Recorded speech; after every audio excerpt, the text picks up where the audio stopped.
सवालात अदालत की जानिब से बहुत सारे उठाए गए। औरंगज़ेब साहब, आपकी जानिब आएंगे।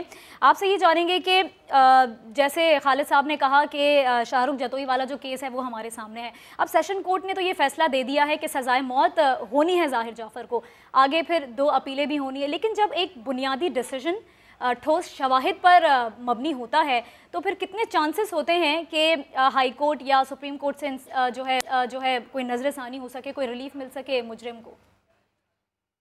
आप मुझे थोड़ा सा टाइम देंगी, मैंने इसमें 2-4 बातें करनी है जो बहुत ज़रूरी हैं, मुझे दरमियान से प्लीज नहीं।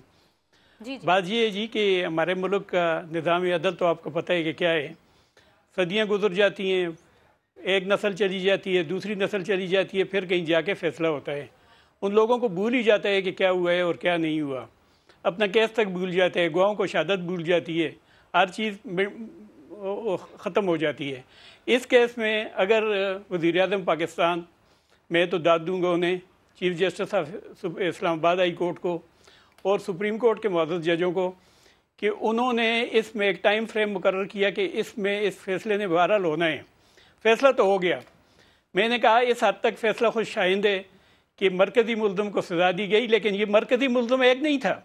मरकज़ी मुल्ज़िम वो भी था जिसने उस लड़की को जाते हुए रोक के उसको वापस किया है। मरकज़ी मुल्ज़िम वो भी थे जिन्होंने इस केस को नज़रअंदाज किया है, यानी कि इसके वालिदैन। मरकज़ी मुल्ज़िम वो फिजियोथेरेपी सेंटर वाले भी थे, तो उनको क्यों उनके साथ इतना लीनियट रवैया क्यों रखा गया है, इतना नरम रवैया क्यों रखा गया है? मैं अर्ज़ करता हूँ, मेरी गुजारिश सुने, मैं लीगल बात करूँगा। बात यह है कि केस को यहाँ से कमज़ोर कर दिया गया है, क्योंकि अगर उनको भी साथ सज़ा होती तो उनकी अपीलें होती, उनकी सज़ा थोड़ी बहुत कम हो जाती, लेकिन मरकज़ी मुल्ज़िम की सज़ा बाहर रहती। अब अगर जिस तरह इस्लामाबाद हाई कोर्ट ने इसमें ये डिसीजन लिया कि इसका फ़ैसला 2 महीने के अंदर अंदर होना चाहिए, तो मैं ये भी इनसे ये तवक्को करूँगा कि इसी तरह ये जो अपील जो इनके पास अभी जाएगी वो भी एट द अर्लीस्ट उसका फ़ैसला होना चाहिए। फिर इस केस में मैं समझता हूँ कि सबके लिए विन विन सूरत रखी गई है कि एक मुल्ज़िम को सज़ा देकर बाकियों को छोड़ दिया गया है। ये मेरी नज़र में ठीक नहीं है, इस केस का फ़ैसला ठीक नहीं है। और ये कहते हैं कि ठोस शवाहिद, क्या ठोस शवाहिद हैं? इससे बड़े ठोस शवाहिद क्या थे? अगर नहीं है शवाहिद तो फिर इसका मतलब है कि प्रोसिक्यूशन की फेलियर है इसमें। तो मेरी गुजारिश ये जी कि इस तरह नहीं है। फिर दूसरी बात कि ज़ाहिर जाफ़र के बाप वो क्या खातून नूर मुकद्दम के बाप ने जो उन्होंने कहा, शौकत मुकद्दम ने, कि ये पाकिस्तान की बेटियों का केस है। नहीं जी, ये पाकिस्तान की बेटियों का केस नहीं है जी। पाकिस्तान की बेटियां तो रोज़ मरती हैं, उनको कौन पूछते है? ये आपकी उस बेटी का केस है जो एक आदमी के साथ लिव इन रिलेशन में थी। मैं समझता हूँ कि मेरी बातों को आप नाराज ना हो जी, कोई भी मुझसे नाराज ना हो, क्योंकि सर मैं माजरत खाऊं आपसे, एक लड़की चली गई इस दुनिया से सर वो चली गई है, वो उसका अंदोनाक कत्ल हुआ है सर। मैं बहुत माजरत खाऊं अगर आपको ऐसा लग रहा है कि कुछ जरूरत से ज्यादा बात हो रही है तो सर मैं माजरत खाऊं आपसे, लेकिन एक लड़की चली गई है सर, आज उसको इंसाफ मिला है, हम उसके इंसाफ पर बात करें। उसको जिस तरह से अंदोनाक कत्ल किया गया, हम उसके इंसाफ पर बात करें सर। कोई पर्सनल लाइफ में कोई किस तरह से रहता है, कम से कम मुझे नहीं लगता कि आज हमें इस मौजू पर बात करनी चाहिए, या जो इस दुनिया से चला गया हमें उसके खिलाफ इस तरह से बात करनी चाहिए। प्लीज सर मेरी बात सुनिए अभी जी।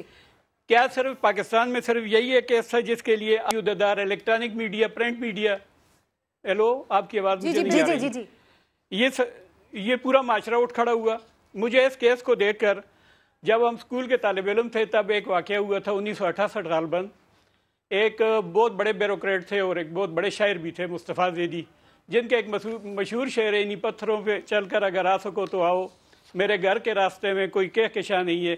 उन्होंने एक खातून शहनाज गुल के लिए ख़ुदकशी की थी, जिस पर शोरश काश्मीरी ने एक बड़ी लंबी चौड़ी नज़म लिखी थी कि बांझ हो जाए ज़मीनें, बेटियाँ पैदा न हो, ए खुदा शहनाज गुल सी लड़कियाँ पैदा न हो।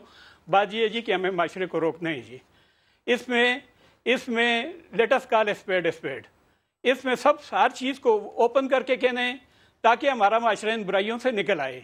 हम कोई यूरोप की सोसाइटी नहीं है जी जिसमें सब कुछ जायज़ है। लेकिन मैं किरण की बात को बिल्कुल सेकंड करूंगी कि आज हम जो बात कर रहे हैं, इंसाफ मिला है दुनिया के सामने, एक ऐसी तस्वीर मैं कहता हूँ जी ये कोई इंसाफ नहीं मिला जी। इंसाफ तब मिलता जब ज़ाहिर जाफ़र को और अस्मत आदम को भी सज़ा होती, इंसाफ तब मिलता जब जो इनके साथ जो फिजियोथेरापी के जो मुलाजमीन हैं उनको भी सज़ा होती। इंसाफ तब मिलता जब जान मोहम्मद को और सेक्रेटरी जो जमील को भी सज़ाए मौत हुई है सर, 10 साल सज़ा हुई है।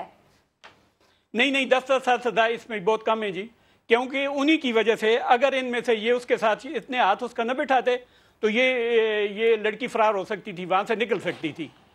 और आपकी बात में कहीं ना कहीं वो एक तासुर की जो पिछले 7 महीने चलता रहा सर, मुख्तलिफ लोगों की बात होती रही। हम बार बार बात करते हैं कि विक्टिम ब्लेमिंग ना की जाए सर। जो चला गया है, जो इस दुनिया से चला गया, जिसका नहीं, खत्म हो गया, वो ना किया जाए। मैं आपकी बात को